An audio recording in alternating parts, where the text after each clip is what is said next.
Olá, Fabrício aqui, e nesse vídeo você vai aprender como fazer o orçamento de uma reforma e não ter prejuízo.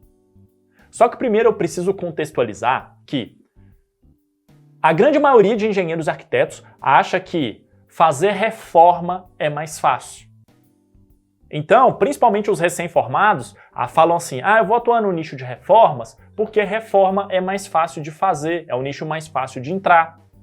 E eu quero te alertar que não é mais fácil fazer reforma do que construir do zero, do que fazer uma obra nova. Por quê? Olha só, pegando a minha colinha aqui. Em uma reforma, você vai precisar primeiro quebrar, trocar, substituir algo que está lá pronto, só que você não sabe como foi feito. E aí, os imprevistos, eles vão aparecer.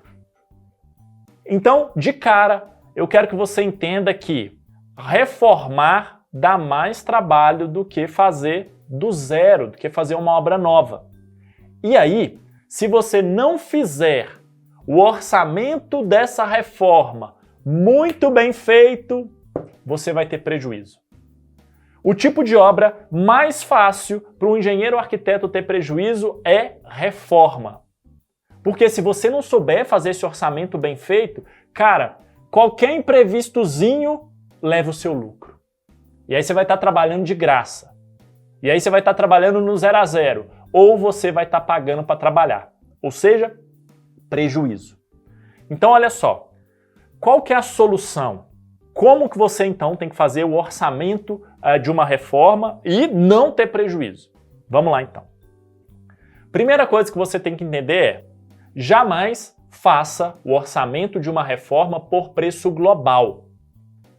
Eu não trabalho assim e eu não recomendo. A não ser que seu preço dessa reforma esteja lá nas alturas, que o seu BDI esteja lá de 200%, tá? O que não é normal. Principalmente se você está atuando em reforma residencial, reforma de casa, reforma de apartamento, tá? Onde o cliente ele quer fazer muita coisa, geralmente com pouco dinheiro. Então, olha só. O que eu recomendo? Primeiro, se você já gostou desse vídeo até aqui, você curta ele. E, se você não curtiu ainda, com isso que eu vou te ensinar, depois você vai curtir. Olha só. Orçamento para a reforma, eu recomendo que seja na modalidade de obra por taxa de administração. Então você vai cobrar uma taxa de administração para fazer essa reforma, para gerenciar essa obra. Fabrício, caramba, velho, que legal! E qual o percentual de taxa de administração médio? Olha, no mercado ele vai variar de 12% até 20% de taxa de administração. Uma taxa de administração muito praticada no mercado é 15%, tá? Só para você ter uma boa referência. E aí o que vai acontecer? Quando você faz reforma por taxa de administração, quem que banca o custo do material? O seu cliente. Quem que vai pagar a mão de obra? O seu cliente. E se tiver algum imprevisto, se tiver algo que o seu cliente pediu a mais, se ele pediu para substituir o porcelanato por um outro muito mais caro, quem paga? O seu cliente. Ok? Então olha que legal. Então você já eliminou aquele risco de ter prejuízo financeiro. A sua taxa de administração, ela está garantida. Gostou? Então, meu amigo, se você não está inscrito no canal até agora, você se inscreve agora. Para aprender um negócio desse e não se inscrever no canal, é só se você estiver maluco também. Legal? Vamos lá então. Olha só. Outra coisa muito importante, quando você vai atuar no nicho de reformas e para fazer o orçamento dessa reforma e não ter prejuízo. O orçamento, você vai fazer ele por taxa de administração. Só que para blindar que você ou a sua empresa não vai ter prejuízo, você precisa de um contrato muito bem feito. Logo, o escopo do contrato, ele tem que estar muito bem definido. Aí você fala assim, Fabrício, espera aí, cara, eu embaralhei aqui. Eu não entendi o que é esse escopo de contrato, não. Eu estou começando agora, eu sou um recém-formado, eu não entendi. Calma. Escopo de contrato é o que você vai fazer, tá? O que você vai executar? O que será a sua responsabilidade? O que está incluso na reforma? E também o que não está incluso, o que você não vai fazer, o que não é sua responsabilidade. Olha que legal. Para ficar claro entre as duas partes, você, engenheiro, engenheira, arquiteto ou arquiteta, que está sendo contratado para fazer essa reforma, e o seu cliente. Então, esse escopo tem que estar muito bem definido, sabe, para evitar o quê? O cliente chega lá na obra, faz isso aqui a mais para mim. Não, mexe no forro, você não mexeu no forro ainda. Aí, o que vai acontecer? O forro não faz parte do contrato. Isso que você pediu não faz parte do contrato. Aí você fala assim, caramba, velho, que legal. Então, você vai evitar do cliente ficar pedindo aquele tanto de coisa a mais e ele não querer pagar por isso. Porque ele acha que é rapidinho, ele acha que é baratinho e ele acha que você está lá à disposição dele. Olha que legal. Comenta aqui para mim, então, se você já entendia essa questão de escopo de contrato, se você já tinha essa clareza para você ter isso muito bem definido. Me conta aqui também se você já pratica isso ou não, tá? Como que você faz aí? Legal? Então vamos lá. Aí, deixa eu te dar um macete aqui. Quando você fizer o orçamento da obra, tá? Dessa reforma, deixa uma gordurinha, deixa um dinheiro lá, deixa um item nesse orçamento que é o pedido do cliente. O que é o pedido do cliente? O cliente vai pedir assim, pinta um ambiente que não estava incluso, sabe? Lá no escopo do contrato. Faz um pedaço de forro a mais onde não estava previsto. Então, o que eu recomendo você fazer? Deixa um dinheirinho a mais para um ou outro pedido do cliente que não faz parte do escopo, tá? Principalmente aqueles mais rapidinhos, aqueles mais baratinhos, aqueles que você vai agradar o cliente. É muito importante o quê? Você entregar a mais para o cliente, tá? É um negócio que a gente utiliza que chama over delivery, uma estratégia, tá? De entregar a mais. Então, você fazer um agrado para o seu cliente, você vai surpreender ele. Então, não seja assim, a ferro e fogo, não. Tá no contrato, eu faço. Não tá no contrato, eu não faço. Ok? Muito bem. Então, vamos agora como que você vai estruturar o orçamento dessa reforma. Ele será dividido em duas etapas. A primeira etapa é quanto vai custar o quebra-quebra. É a etapa do quebra-quebra.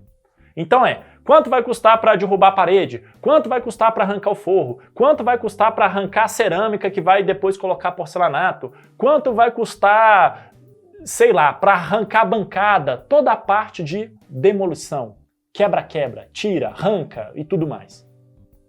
Por que você vai fazer isso? O cliente de reforma, geralmente, ele não vê que o quebra-quebra tem custo. Ele não enxerga isso. Ele só enxerga assim, olha, faz a minha obra aí, faz a minha reforma, eu quero reformado. Só que ele não enxerga que quebrar tem custo.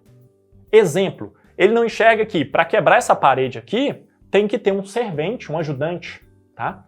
Para quebrar essa parede aqui, vai ter que colocar um martelete.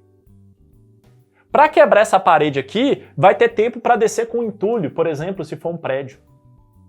Depois que você desceu com o entulho, você vai ter que colocar uma caçamba para colocar todo esse entulho. O cliente ele não consegue enxergar esses custos do quebra-quebra. Então, quem vai atuar com reforma tem que colocar na primeira etapa quanto vai custar o quebra-quebra.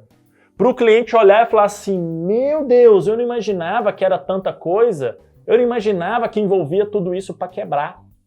Até para se ele pensar e falar assim, não, pode deixar que eu quebro. Cara, se o cliente pensou nisso, velho, sabe? Não, eu contrato um ajudante aqui, eu quebro, você entra depois. Cara, ele vai tirar isso da cabeça de cara. Então você vai apresentar quanto custa para quebrar. Fabrício, como que eu faço isso? Faz uma tabela, lista todos os serviços de quebra-quebra, com quantidade, com preço, para você ter ali o custo do quebra-quebra. É simples assim. Tá? Depois, você vai para a etapa número 2, que é fazer o orçamento da construção. Tá tudo quebrado. Imagina esse ambiente que eu tô aqui do estúdio. Tá tudo quebrado. Então agora tá pronto para fazer, construir de novo. Então essa é a etapa 2. Aí o que você vai fazer? O que será executado, quanto vai custar? Então é quantitativo, tá? De material, o custo do material, custo total, tá? E também de mão de obra. Quanto que vai custar de mão de obra? Ah, vai ter pedreiro para fazer alvenaria? Quanto vai custar esse pedreiro? Ah, vai ter drywall. Quanto que vai ser para fazer o drywall?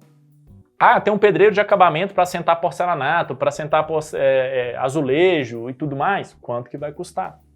Ah, depois vai ter o pessoal do gesso. Quanto vai custar? Essa é a etapa 2. Mostrar quanto vai custar cada uma dessas coisas. Ok? E aí, você vai apresentar para ele quanto custa a etapa 2, ok? E aí, você vai colocar quanto que é a sua taxa de administração. Que é quanto você vai receber para ser o responsável pela obra, para fazer as coisas acontecerem, para entregar a obra desse seu cliente com qualidade, para ser o responsável técnico e garantir que a obra vai ser entregue dentro do custo, dentro do prazo, com qualidade, que eu já falei, tá? E aí, isso vai ser muito legal. Muito bem. Macete para você. Cuidado com outras duas coisas. Primeiro, prazo de fornecedores de materiais. Principalmente assim, fornecedor de bancada de granito. A galera ama atrasar.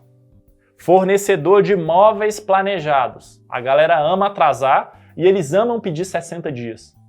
Já viu? Galera de móvel planejado é assim. Você vai fazer um guarda-roupa 60 dias. Você vai fazer um guarda-roupa, um rack, um móvel, um painel e tal, 60 dias. Os caras, tipo assim, então tem 60 dias corridos que eu não aguento. Mas enfim. Então cuidado com o prazo de fornecedor de material. Já te dei 2 aqui críticos. Galera de bancada, galera de móvel planejado, tá? Pedras especiais também. Assim, porcelanato de grandes formatos. Cuidado com isso também, tá? Outra coisa, cuidado com contratação de mão de obra. Você acertar tudo de boca com aquele empreiteiro e no dia dele chegar na reforma, ele te deixar na mão. E aí você vai ficar louco, vai ter que correr atrás de outro cara, aí vai ser na urgência, aí o outro cara vai cobrar muito caro e aí você vai pagar porque você não quer atrasar a obra do cliente. Então cuidado com mão de obra. Tá? O que eu recomendo? Faça um contrato com o pessoal de mão de obra. Tá? Não deixa só de boca não, porque você corre o risco de ficar na mão. E aí, por mais que você fez o orçamento exatamente como eu ensinei aqui nesse vídeo, lindo para você não ter prejuízo, só que aí a mão de obra vai te deixar na mão, depois você vai ter que contratar um cara com urgência, mais caro, ele vai levar o lucro que você vai ter na sua reforma, e aí onde que vai estar o seu prejuízo? Na fase de execução. Combinado? Então é isso. Eu espero que você tenha gostado desse vídeo. Deixa um comentário aqui para mim. Como que você faz nas suas reformas? Você tem alguma dica para deixar aqui que eu não contemplei no orçamento? Ou então você ficou com alguma dúvida sobre como fazer o orçamento de uma reforma ou sobre até o nicho de reformas? Deixa um comentário aqui embaixo. Eu quero muito saber a sua opinião. Combinado? Um grande abraço e eu vejo você num próximo vídeo.